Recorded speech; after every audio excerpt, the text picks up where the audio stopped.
अगर आप लोग इन फ्यूचर किसी भी एयरलाइंस की सस्ती टिकट लेना चाहते हैं तो हमारे वेबसाइट त्रिमूर्तिtravel.com पर विजिट करें। ए बाबू तनी साउंड कम कर।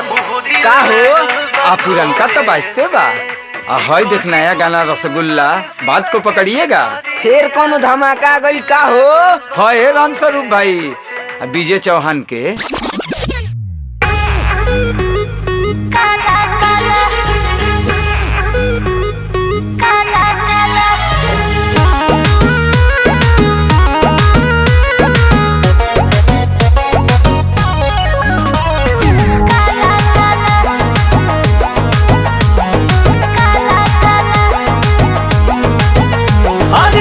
साल बाद तू तो नहीं हो रे आइलू हो, बड़ू चिकनाई कौन के पसूल खोइलू हो। चिकनाई के का राज बा? हाँ 3 साल बाद तू तो नहीं हो रे आइलू हो, बड़ू चिकनाई कौन के पसूल खोइलू हो। कैसन मिलल बा बलमुआ तोहार की अनेरे करता रुहाला हाला। साला हमरो बोलो मोहलो यार रसगुल्ला खिया रे काला काला को देता सेज पमु यार रसगुल्ला खिया रे काला काला।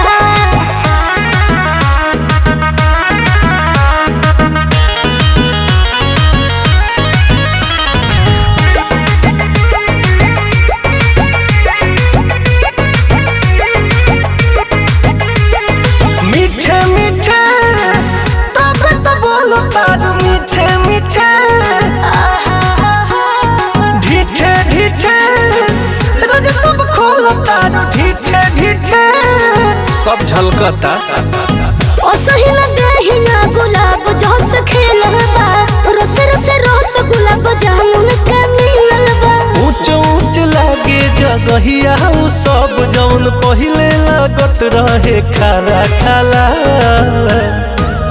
साला हमरो बोलो मोहलो यार रसगुल्ला खिया रे काला काला रहे ना मन में तीत यार रसगुल्ला खिया रे काला काला। अच्छा जी हाँ जी।